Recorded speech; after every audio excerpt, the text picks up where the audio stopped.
ሰበር አሁን የገባ ፕሬዝዳንት ትራምፕ በታሪፍ ግዙፍ የተባለውን የመኪና የኢንዱስትሪ ደንብ ቅነሳ አወጁ። የአየር ንብረቱ ስምምነት አደጋ ላይ ነው ወይ? በአሜሪካ የመኪና ዋጋ ሊቀንስ ቢችልም ችግሩ ከባድ ነው ተብሏል። የቀድሞ ፕሬዝዳንት ባራክ ኦባማም ተቃውመዋል። የተፈጠረውን በአጭሩ ልንገራችሁ። ፕሬዝዳንት ትራምፕ የግሪን ሃውስ ጋዞች ለሰው ልጅ ጤና አደገኛ ናቸው በሚል በኦባማ ዘመን የተወሰነውን ታሪካዊ ሳይንሳዊ ውሳኔ መሰረታቸውን አስታወቁም።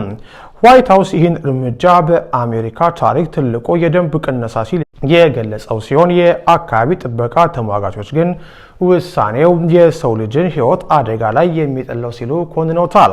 እንደ ኢሮፓውያን አቆጣጠር በ2009 የወጣው ይህ ሕግ ጋዞች ለሕዝብ ጤና ስጋት መሆናቸውን በመደንገግ የመኪና ጭስ ልቀትን ለመገደብ እንደ መሰረት ሲያገለግል ቆይቷል።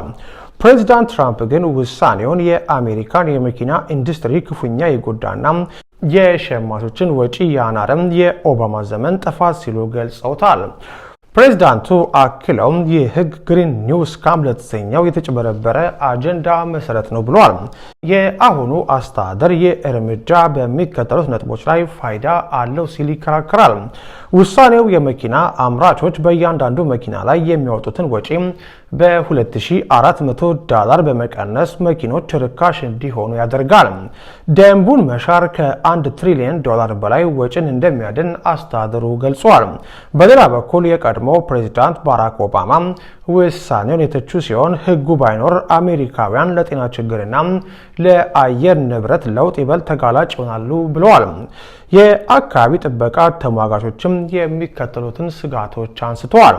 ውሳኔው እስከ 58000 ተጨማሪ ያለ ዕድሜ ሞትና 37 ሚሊዮን የሚጠጋ የአስም በሽታ ጥቃትን ሊያስከትል እንደሚችል ተመልክቷል። መኪኖች የነዳጅ ቆጣቢነታቸው ስለሚቀንስ ሸማቾች ለነዳጅ $1.4 ትሪሊየን ተጨማሪ ወጪ እንዲያወጡ ይገደዳሉ። ይህ እርምጃ የአሜሪካ መኪና አምራቾችን በአጣብቂኝ ውስጥ የሚጥል እንደሆነ ባለሙያዎች ይናገራሉ። ምክንያቱም አነስተኛ ነዳጅ የሚጠቀሙ መኪኖችን ማምረት ማቆማቸው በዓለም አቀፍ ገበያ ተወዳዳሪነታቸውን ሊጎዳው ይችላል። በርካታ የአካባቢ ጥበቃ ድርጅቶችና ግዛቶች ውሳኔው ወደ ፍርድ ቤት ለመውሰድ እየተዘጋጁ ይገኛሉ። የህግ ባለሙያዎች እንደሚገምቱት የትራምፕ አስተዳደር ጉዳዩም እስከ ጠቅላይ ፍርድ ቤት ደርሶ ውሳኔ እንዲያገኝ ይፈልጋል።